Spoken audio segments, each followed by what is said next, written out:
Hello everyone, welcome back to my YouTube channel Tech Scholar. This side CA सलोनी जिंदल। आज की video में again हम एक बहुत इंटरेस्टिंग टॉपिक लेके आए हैं 269 ST सेक्शन 269 ST।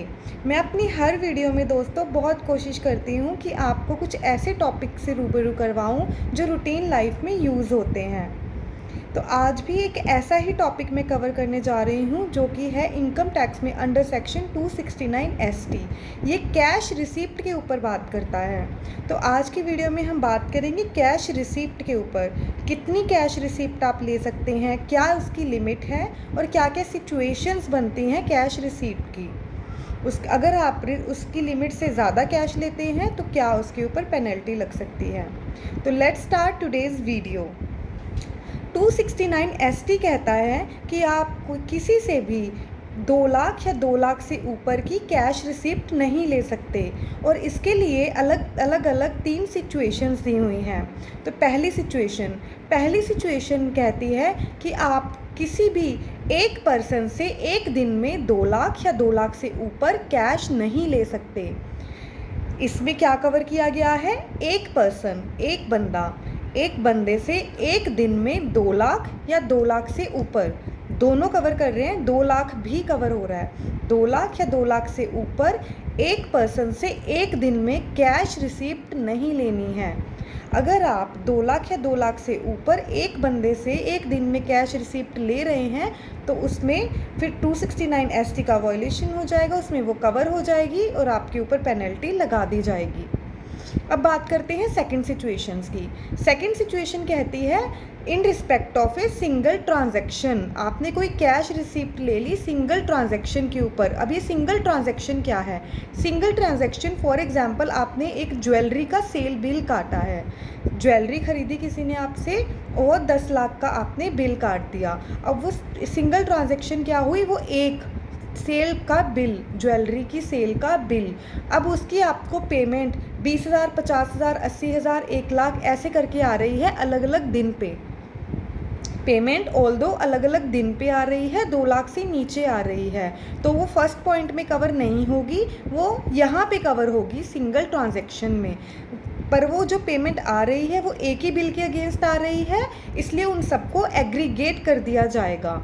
और वो अगर 2 लाख या 2 लाख से ऊपर बन रही है तो 269 ST में वो कवर हो जाएगी और उसके ऊपर पेनल्टी लगा दी जाएगी। तो ब्रीफ में अगर आपने एक सेल बिल के ऊपर अगर आप टुकड़ों में भी पेमेंट ले रहे हैं तो उसको एग्रीगेट कर दिया जाता है और फिर 2 लाख की लिमिट को चेक किया जाता है। अब थर्ड सिचुएशन बात करता है in respect of a event और ओकेज़न। अब इवेंट और ओकेज़न किसे कहा जाता है? फॉर एग्जांपल आप एक इवेंट ऑर्गेनाइज़र हैं, आपके पास एक मैरिज सेरेमनी को पूरा ऑर्गेनाइज करने का कॉन्ट्रैक्ट आपको मिला है। अब उसमें आपको टेंट, फूड, केटरिंग, डेकोर सब कुछ आपने करना है।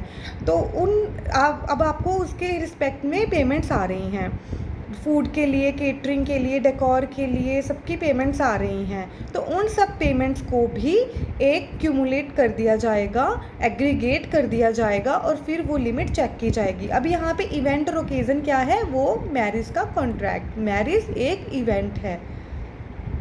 अब आप कहेंगे कि ये तो हमारी फूड की पेमेंट है, ये हमारी केटरिंग की पेमेंट है, ये हमारी डेकोर की पेमेंट है, एक्सेट्रा एक्सेट्रा।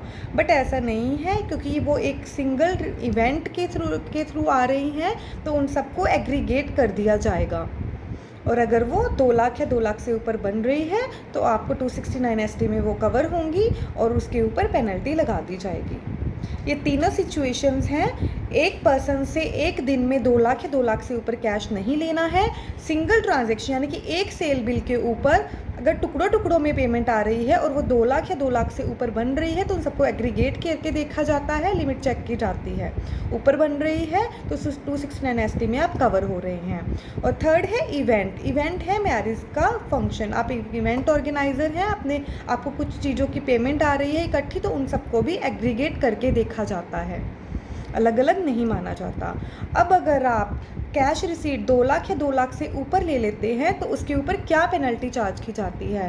तो पेनल्टी का amount up to cash receipt रहता है, जितने की आपने कैश रिसीप्ट ली है पूरी की पूरी पेनल्टी लगा दी जाएगी। अब इसकी 3 एक्सेप्शंस दी हुई हैं, किन किन के ऊपर 269 ST एप्लीकेबल नहीं होता है। कौन कौन है जो कितनी भी कैश रिसिप्ट ले सकते हैं। तो उसमें फर्स्ट है government. Government, central government, state government. Central government और स्टेट गवर्नमेंट कितना भी कैश रिसिप्ट ले सकती है, उनके ऊपर 269 ST एप्लीकेबल नहीं होता है। सेकंड है बैंक्स। बैंक्स में normal banks, cooperative banks, post office, ये सब कवर होते हैं। ये लोग भी कितनी भी पेमेंट ले सकते हैं, इनके ऊपर 269 ST एप्लीकेबल नहीं होता है। और थर्ड है 269 SS। 269 SS में कुछ सिचुएशन दी हुई हैं जिनके ऊपर डिफरेंट लिमिट है, उसके ऊपर 269 ST नहीं लगता है। हम अपनी नेक्स्ट वीडियो में 269 SS के ऊपर डिटेल में बात करेंगे। बस अभी की ये 3 एक्सेप्शंस हैं, गवर्नमेंट, बैंक्स एंड 269 SS। इन तीनों को अगर छोड़ दें तो किसी को भी कैश रिसिप्ट 2 लाख या 2 लाख से ऊपर लेना अलाउड नहीं है। अगर आप लेंगे तो पेनल्टी चार्ज की जाएगी और अप टू कैश रिसिप्ट की पेनल्टी आपके ऊपर लग सकती है। तो इसका आपको हमेशा ध्यान रखना है। आज की वीडियो में बस इतना ही। नेक्स्ट वीडियो का टॉपिक अभी आपको दे रही हूँ। हम अगली वीडियो में बात करेंगे 269 SS के ऊपर, जो इसी से लिंक होता है। थैंक यू दोस्तों। अगर मेरी वीडियो आपको अच्छी लगी हो तो मेरे चैनल को सब्सक्राइब कीजिए, मेरी वीडियो को लाइक कीजिए। Thank you so much.